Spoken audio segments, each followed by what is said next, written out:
binary star V Sagittae will explode as a very bright nova by this century's end. This is according to astronomers of Louisiana State University.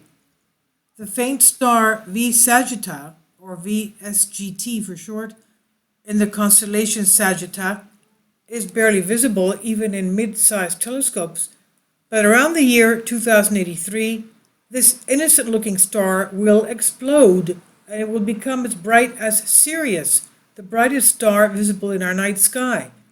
During this time of eruption, V Sagittae will be the most luminous star in the Milky Way galaxy. This prediction was presented for the first time at the 235th American Astronomical Society meeting in Honolulu. This is January 7, 2020 report. Right now, the faint star in constellation Sagittae barely visible, even with mid-sized telescopes. The prediction was presented at the 235th American Astronomical Society meeting. It's by astronomers by Bradley Schaefer, Juhan Frank, and Manos Hadzopoulos with the LSU Department of Physics and Astronomy. They said, "We now have a strong prediction of the future of VSAG," Schaefer said. "Over the next few decades, the star will brighten rapidly. And around the year 2083, its accretion rate will rise catastrophically, spilling mass at incredible high rates into the white dwarf, creating a supermassive wind from the merging star appearing as bright as Sirius, possibly even as bright as Venus." And if you see the video just before this one, Venus, when we see it near the moon, it's very bright. I mean, you could see it with your naked eye. If you had a telescope, you'd probably even see the details on the surface. But anyway, VSAG is a star system binary, as we said. There's two stars. It's in a large, diverse class called cataclysmic variables, or CVs. It's consisting of an ordinary star in a binary orbit around a white dwarf star, where the normal star's mass is slowly falling into the white dwarf. Cataclysmic variables, or CVs, include multiple types of binary stars, often with spectacular behavior. VSAG is the most extreme of all the CVs, approximately 100 times more luminous than all other CVs, and is powered by massive stellar wind, equal to the winds of the most massive stars prior to their deaths. And these two extreme properties are caused by the fact that the normal star is 3.9 times more massive than the white dwarf. Schaefer said, "In all other known catastrophic variables, the white dwarf is more massive than the orbiting normal star, so VSAG is utterly unique," he said. Previously, astronomers have studied VSAG, realizing that it's an unusual system with extreme properties, but no one had realized that the binary orbit was spiraling, like it's falling into itself very, very fast. This realization came from routine measures of VSAG's brightness in old sky photos, now archived at the Harvard College Observatory, provided by detailed history going back to the year 1890. Now, startled,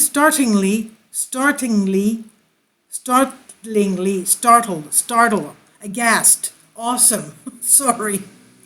VSAG has been systematically brightened by a factor of 10 times, that's 2.5 magnitudes from the early 1890s up until the last decade. This unprecedented behavior was confirmed with archival data collected from the database of the American Association of Variable Star Observers, AAVOSO, showing VSAG brightened by nearly a factor of 10 times, 2.4 magnitudes, from the year 1907 until the last few years.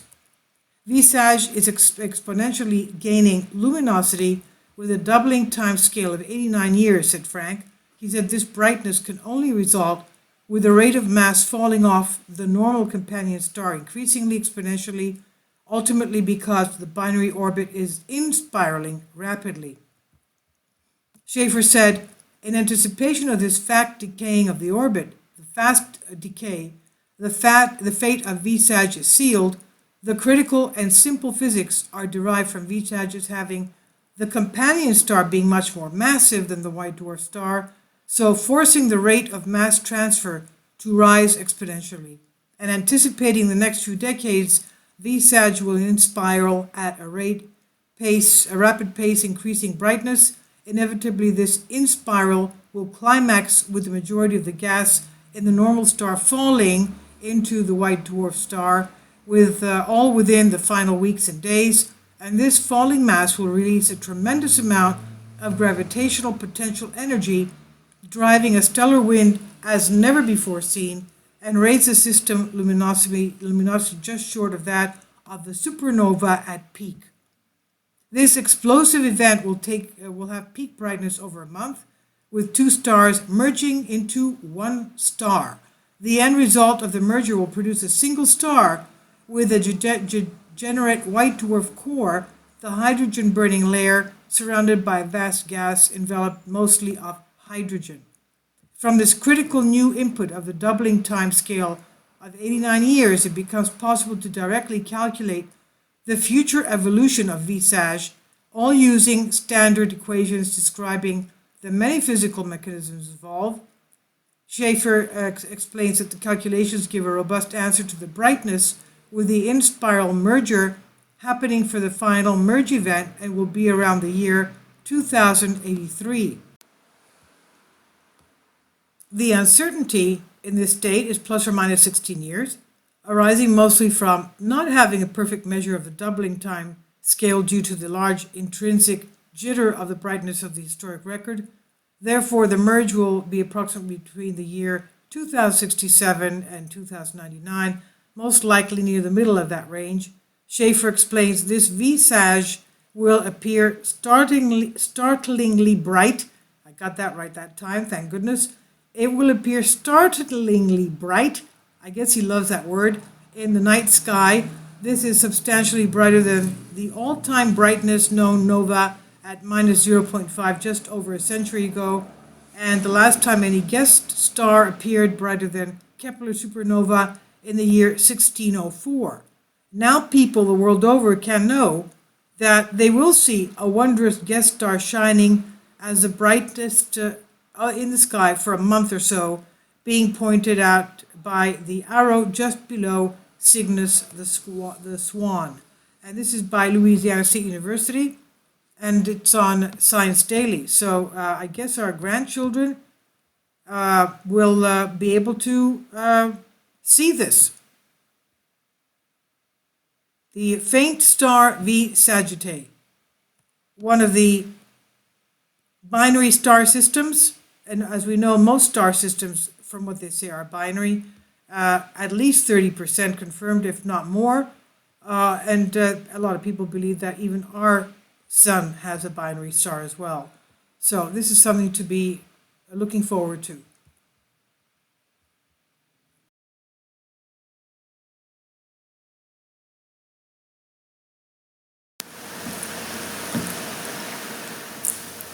If you'd like to join me on my Patreon account, you will hear content not covered by mainstream media.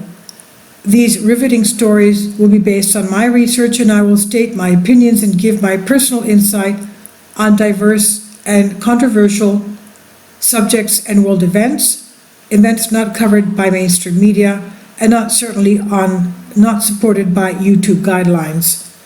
So whatever I have on my Patreon, most of those will not be on my YouTube channel. Please consider becoming a member today. More of the most significant and important videos will be on my Patreon channel. Your support helps me to continue my research and keeps this YouTube channel alive. And we depend on your support, your generous charity, because we help economically challenged families here in Athens, Greece, in Kapota, and we also help the young generation with university tuition and the community around our church. Thank you.